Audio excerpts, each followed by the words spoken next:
దివ్యవాణి TV ప్రేక్షకులందరికీ శుభోదయం. యేసుక్రీస్తు పరిశుద్ధ నామంలో ప్రియులారా, మీ అందరికీ స్వాగతం, సుస్వాగతం.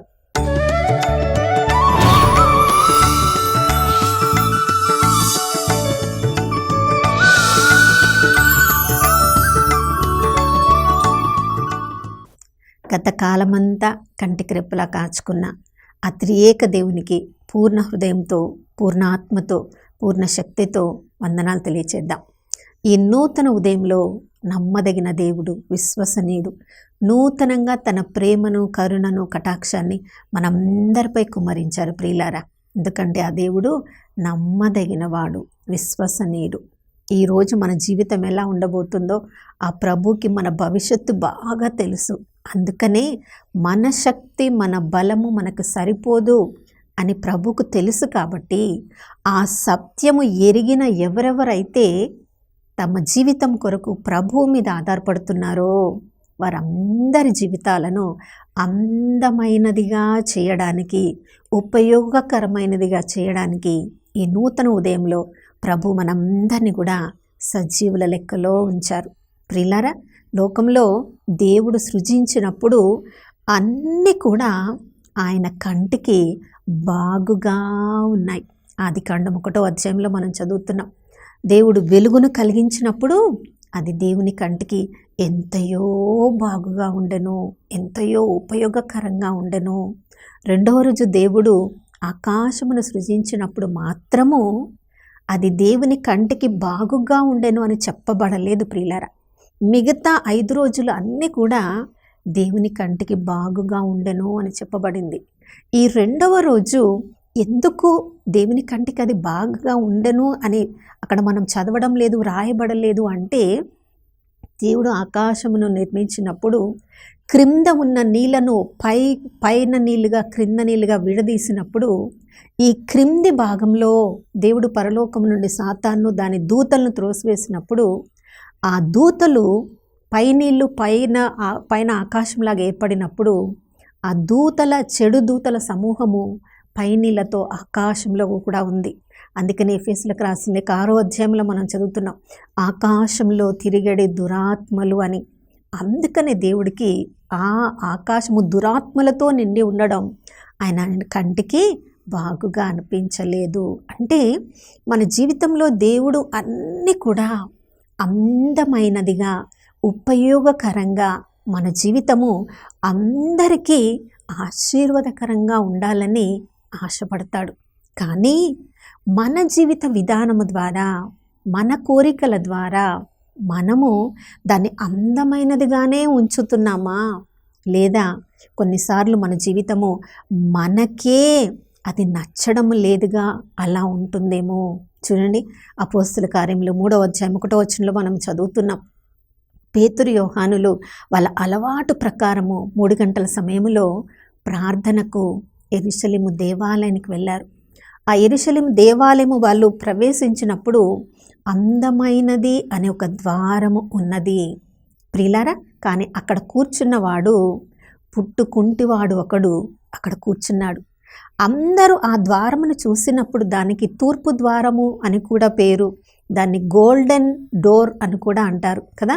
ఎందుకంటే ఆ తూర్పు ద్వారము ఆ బంగారపు తాపడముతో దానికి ఒక లేయర్ వేయడం వలన అది సూర్యకిరణములు పడినప్పుడు ఎంతో దగదగ మెరుస్తూ ఎంత అందమైనదిగా అన్నట్లు ఉండేదంట. ఆ కుంటివాడు రోజు అందమైన ద్వారంనైతే చూస్తున్నాడు, కానీ తన జీవితంలో అందము లేదు, తన జీవితంలో వైకల్యము.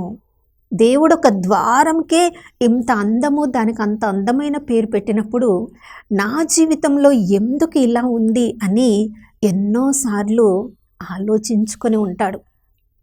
అలా ఆలోచించుకునేటప్పుడు చూడండి ప్రియులారా, ఆ అందమైన ద్వారం దగ్గర కూర్చున్నప్పుడు ఎన్నోసార్లు కన్నీరు కార్చి ఉంటాడు. అలా యెరూషలేము ప్రాకారములకు రకరకాల ద్వారములు ఉన్నాయని మనం నెహెమ్యా గ్రంథం 3వ అధ్యాయం 1వ వచనంలో మనం చదువుతున్నాం. 3వ అధ్యాయం 1వ వచనంలో మొట్టమొదటిగా గొర్రెల ద్వారము అక్కడ ఉన్నట్లుగా మనం చదువుతున్నాం. ప్రియులారా, యేసు ప్రభువే స్వయంగా చెప్పారు, యోహాను సువార్త 10వ అధ్యాయము 7వ వచనంలో నేనే గొర్రెలు పోవు ద్వారమును 9-10 వచనంలో మనం చదువుతున్నాం. ఎవరెవరైతే నా ద్వారా లోపలికి ప్రవేశిస్తారో వాళ్ళు సురక్షితంగా ఉంటారు. వాళ్ళు ఎప్పుడు రావాలంటే అప్పుడు లోపలికి రావచ్చు, ఎప్పుడు వెళ్ళాలంటే బయటికి వెళ్ళవచ్చు. నేను జీవమును ఇవ్వడానికి, సమృద్ధిగా ఇవ్వడానికి ఈ లోకంలో నా గొర్రెలుగా ఎవరెవరు తమను తాము సమర్పించుకుంటారో అని, ఎవరెవరైతే తమ జీవితాన్ని ఆ గొర్రెల కాపరి అయిన యేసు ప్రభువుని తెలుసుకొని ఆ ప్రభువే ద్వారం, ఆ ప్రభు ద్వారానే నేను పరలోకపు తండ్రితో సఖ్యత పొందగలను అనే సత్యము తెలుసుకుంటారో ఆ గొర్రెల ద్వారంలో ప్రవేశించడానికి ప్రతిరోజు కూడా మనం ప్రయత్నించాలి. ప్రియులారా, బప్తిస్మ యోహాను యేసు ప్రభుని చూసినప్పుడు ఇదిగో లోక పాపములను మోసుకొని పోవచ్చున్న దేవుని గొర్రె పిల్ల. అవును ప్రియులారా, మన పాపములను మనము వాటిని పరిశుద్ధపరచుకోలేము. ఆ గొర్రెల కాపరి అయిన యేసు ప్రభువుని సత్యాన్ని ఎరిగి గొర్రెల ద్వారములో ప్రతిరోజు కూడా మనం ప్రవేశించడానికి ప్రయత్నించాలి. రెండవది నెహెమ్యా గ్రంథం 3వ అధ్యాయము 3వ వచనంలో మనం చదువుతున్నాం, మత్స్య ద్వారము ఉందని. ప్రియులారా చూడండి, యేసు ప్రభు మొట్టమొదట ఎన్నుకున్న శిష్యులు మత్స్యకారులే.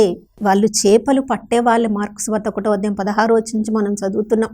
చేపలు పడుతున్న పేతురును, అంద్రియను, యోహాన్ను అతని సహోదరుని పిలిచి వాళ్ళు చేపలు పట్టే వాళ్ళని మనుషులను పట్టేవారిగా ప్రభు చేశారు. ప్రియులారా, కష్టపడే వాళ్ళంటే దేవుని యొక్క రాజ్య వ్యాప్తిలో కూడా కష్టాలను నష్టాలను ఓర్చి ఆ ప్రభువు ఎవరెవరైతే మనుషులను పట్టి సత్యమైన మార్గంలోనికి నడిపిస్తారో వాళ్ళందరినీ కూడా తన సేవకు ఎన్నుకుంటారు.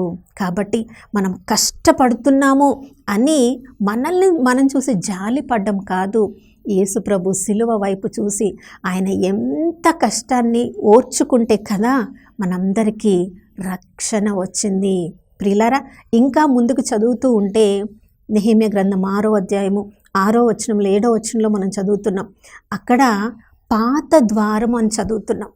మనము మొట్టమొదట యేసుప్రభు యొక్క ప్రేమను అనుభవించినప్పుడు ఆ బైబిల్ గ్రంథాన్ని ఎంత చదువుతాం కదా, గొప్ప గొప్ప సత్యాలను నేర్చుకుంటాం. ఇక మన జీవితం క్రైస్తవత్వంలో కొన్ని సంవత్సరాల తర్వాత మొట్టమొదట్లో మనం నేర్చుకున్న సత్యాన్ని మర్చిపోతాం. స్నేహితుల కొరకు, కుటుంబ సభ్యుల కొరకు, వివాహాల కొరకు, ఉద్యోగాల కొరకు ఆ సత్యమైన పాత మార్గాన్ని వదిలేసి స్నేహితులు చూపించే కొత్త మార్గాల్లోనికి వెళ్ళిపోతూ ఉంటాం.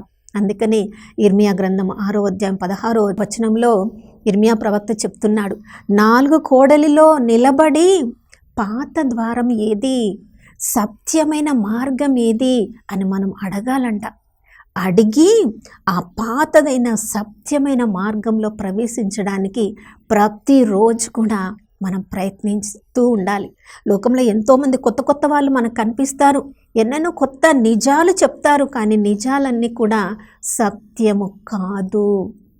ప్రియులారా, ఇంకా ముందు మనం చదువుతుంటే పేడ మార్గాన్ని మనం చూస్తున్నాం. మన ఈ లోకాస, నేత్రాస, జీవపు డమ్మమును చూసినప్పుడు, మనలో ఉన్న ఈ కుయుక్తులను మనం చూసినప్పుడు కొన్నిసార్లు మన జీవితము మనకే నచ్చదు. మరి అలాంటి పరిస్థితులలో వెంటనే మన పాపాన్ని ఒప్పుకొని, ప్రభా నీ పరిశుద్ధ రక్తంతో నన్ను శుద్ధి చేయండి అయ్యా అని ప్రతిరోజు కూడా మన జీవితాన్ని యేసయ్య పరిశుద్ధ రక్తంతో శుద్ధి చేసుకుంటూ ఉండాలి. మరొక ద్వారాన్ని మనం చూసినప్పుడు లోయ ద్వారం అని చూస్తున్నాం. ప్రియులారా, క్రైస్తవత్వం అంటే వినయము, విధేయతలతో కూడిన జీవితము. యేసు ప్రభు దేవుడయుండి కూడా తన దైవత్వాన్ని ప్రక్కన పెట్టి మానవుడిగా శరీరము ధరించి సిలువ మరణము వరకు ఎంతగా తగ్గించుకున్నారో ఫిలిప్పీలకు రాసిన లేఖ 2వ అధ్యాయం 6వ వచనం నుంచి మనం చదువుతున్నాం.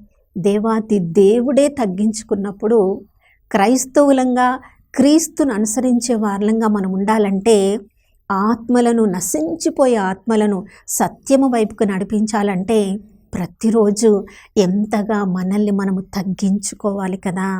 మరొక ద్వారము, జలద్వారము అనే ద్వారం గురించి మనం వింటున్నాం. ప్రియులారా, యోహాను సువార్త 7వ అధ్యాయం 37వ వచనం నుంచి మనం చదువుతున్నాం. ప్రభు స్వయంగా పిలుస్తున్నారు, పిలుపు ఇస్తున్నారు. ఎవరెవరైతే దాహంగా ఉన్నారో వచ్చి మీ దాహాన్ని తీర్చుకొనండి. నన్ను నమ్మే వారి హృదయము నుండి జీవ జల నదులు ప్రవహింపచేస్తానంటున్నాడు. మరొక ద్వారం జలద్వారం. ప్రియులారా, యేసు ప్రభు ఎఫెసీయులకు రాసిన లేఖ 5వ అధ్యాయం 16వ వచనం మనం చదువుతున్నాం. తన వాక్కుతో స్త్రీ సభను అంటే మనందరినీ కడిగి తన వలె పవిత్రంగా చేయడానికి తన ప్రాణాన్నే అర్పించారు. యోహాను సువార్త 15వ అధ్యాయం 3వ వచనంలో మనం చదువుతున్నాం. నేను మీతో చెప్పిన మాటలు మిమ్మల్ని శుద్ధులను చేయను. ఎంతగా వాక్యాన్ని మనం చదువుతున్నామో అంతగా ఈ లోక మాలిన్యము నుండి మనల్ని మనం శుద్ధి చేసుకొనవచ్చు. ప్రియులారా, ఇలా ఎన్నో ద్వారములు ప్రతిరోజు మనం వాటిని గురించి ధ్యానించి దానిలోని అర్థాన్ని మనం గమనించుకొని ప్రతి విషయంలో యేసు ప్రభుని మనం చూడగలిగితే ప్రతిరోజు మన జీవితము ఎంతో ఉన్నతంగా మారుతుంది. అటువంటి కృపను మనకు అనుగ్రహించమని ప్రార్థించుకుందాం. నాతో కలిసి ప్రార్థించండి. పరిశుద్ధుడైన దేవానికి స్తోత్రములు తండ్రి. అశ్వద్వారంలో మేము ప్రతిరోజు ప్రవేశించాలి ప్రభువా. యుద్ధోపకరణములను మేము ధరించి తండ్రి ఈ లోక దురాత్మలను నాయనా మేము నాశనము చేయుటకు నాయన సర్వాంగ కవచాన్ని ధరించి ప్రభువా నాయన ఎల్లప్పుడూ నాయన సత్యమైన యుద్ధాన్ని మేము చేయడానికి నాయన వాక్యమని ఖడ్గమును పట్టుకొని నాయన ప్రతిరోజు మమ్మల్ని అలంకరించండి ప్రభువా. మీకు స్తోత్రం. ఎఫ్రాయిము ద్వారంలో మేము ప్రవేశించాలి. అన్నిటికంటే ముఖ్యంగా రక్షణ ద్వారంలో మేము ప్రవేశించాలి ప్రభువా. నాయన లోకమంతా సంపాదించి మా ఆత్మను కోల్పోయిన లాభం లేదు ప్రభువా. నాయన ప్రతిరోజు కూడా మా ఆత్మను మేము సరియైన దారిలో ఉంచుకుంటూ రక్షణ వస్త్రాన్ని కప్పుకొని ప్రభువా మీరు చూపించిన దారిలో ముందుకు వెళ్ళడానికి మా అందరికీ కృపను అనుగ్రహించమని యేసయ్య పరిశుద్ధ నామములో అడిగి వేడుకొనిచున్నాము తండ్రి, ఆమేన్. అవును ప్రియులారా, ఈ ద్వారములన్నిటిలో యేసుప్రభుని చూసి ప్రతిరోజు ఈ ద్వారములన్నిటిలో మనము సాంగత్యాన్ని కలిగి ఉన్నట్లయితే యేసుప్రభు ప్రేమ నుండి మనల్ని ఎవ్వరు కూడా వేరు చేయలేరు. ఈరోజు ఆ ప్రభు ప్రేమలో జీవించుదాం. మరొక నూతన శుభోదయంలో మనం అందరం కలుసుకునే వరకు దివ్యవాణి టీవీని వీక్షిస్తూ ఉందాం. ఇమ్మానుయేలు ప్రభు మనతో ఉన్నారు.